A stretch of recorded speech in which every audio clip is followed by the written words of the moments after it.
이제 막 엄마가 된 초보 엄마 앞에는 배워야 할 것들이 산더미처럼 쌓여 있다. 조금씩 배워보면 그렇게 어렵지 않다는 것을 느낄 수 있을 것이다.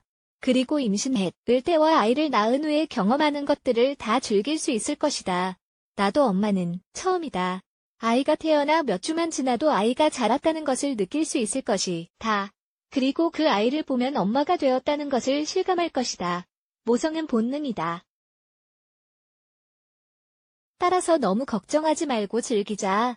아이를 임신하고 있는 9개월은 사실 그렇게 길지 않다. 매일매일 더 많은 질문을 하게 될 것이다. 아이가 태어날 때 사용설명서를 갖고 태어나는 건 아니지만 이 글을 잘 읽어보자. 아이를 키우는데 도움이 될 것이다. 초보 엄마 생존 가이드. 아기의 피부는 왜 이렇게 투명할까? 갓 태어난 아기를 보면 아기 피부, 특히 손과 발가 보라빛 적빛이며 흐린 유백색이 있다는 것을 확인할 수 있다. 태어날 때 힘을 쓴 것 때문에 이런데 며칠만 지나면 이런 것들은 다 사라진다. 이 화염 물질은 엄마 뱃 속에 있을 때 아기를 보호하고 있던 지방층이 다 태어나고 2, 3일이 지나면 흡수된다. 피부가 투명하거나 주름이 많다면 양막, 액체가 9개월 동안 떠다니고 순환계는 계속 발달하고 있다는 것을 기억하자. 사파리, 눈으로 보이는 것이 정상일까? 그렇다. 아이가 태어나고 4달 정도는 눈이 사파리처럼 보이는 것이 정상이다. 안구 근육은 아직 성숙하지 않았으며 태어날 때 잘 보이지 않는다. 신경 자극은 아이가 움직일 때 비효율적인 상태가 된다. 아기는 근육이 잘 움직이지 못하고 어색하게 움직이기 때문이다. 그래서 아기들은 중심을 잡지 못하고 기어다니지도 못하고 그냥 많이 움직인다. 눈 근육에도 똑같은 일이 일어난다. 아기는 너무 어리기 때문에 아기 눈은 갑자기 불쑥 움직이게 되고 눈에 들어오는 사물을 마냥 뚫어지게 쳐다본다. 그래서 사시처럼 보이는 것이다. 아기가 처음 태어나면 뭔가를 집중해서 보지 못한다. 20에서 30cm 앞에 있는 것만 제대로 볼 수 있다. 멀리 있는 것들을 보지 못하고 멀리 있는 걸 보려 하면 사시가 된다. 기저귀는 하루에 몇 번 갈아줘야 할까? 아기가 처음 태어나고 몇 주 지나지 않았을 때에는 3, 4시간마다 기저귀를 갈아줘야 한다. 이 시간은 사실 아기마다 다를 수 있다.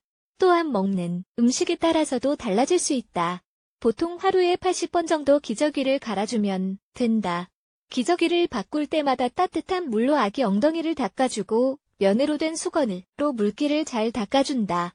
소변 상태가 깨끗한지 냄새는 없는지 양은 소량인지 확인하도록 한다. 그렇지 않으면 모유를 충분히 먹지 못하고 있거나 분유를 너무 진하게 타서 먹인 걸 수 있다. 아기가 태어나고 처음 24시간 동안에 신생아는 배변, 어두운 색, 거의 검은색에 가까운 변을 본다. 24시간 이후에는 하루에 적어도 4번은 기저귀를 갈아줘야 한다. 탯줄은 어떻게 다뤄야 할까? 탯줄은 태어난 지 55일이 지나면 자연스럽게 떨어진다. 거의 떨어졌다 해도 일부러 떼지 말자. 탯줄은 깨끗하게 관리해 야 감염되는 것을 예방할 수 있다. 기저귀로 탯줄을 덮지 않도록 유의하자. 기저귀로 탯줄을 덮어버리면 아기 소변이나 배설물로 더러워질 위험이 있다. 건조한 상태일수록 더 빨리 떨어진다.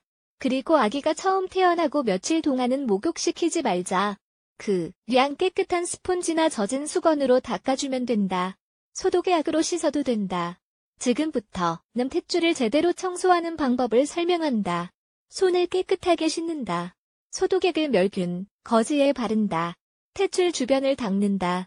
탯줄을 잡고 있는 클립을 살짝 들어올리면 먼지를 닦을 수 있다. 하루에 2번씩 반복한다. 처음 엄마가 된 초보 엄마라면 아기를 어떻게 다뤄야 할지 모를 때는 특히 더 조심해야 한다. 혼자 하려고 하지 말자. 모성 본능을 깨워보면 좀 도움될 것이다. 아이에게 최고가 될 거라고 이야기해주자. 그리고 스스로를 믿자.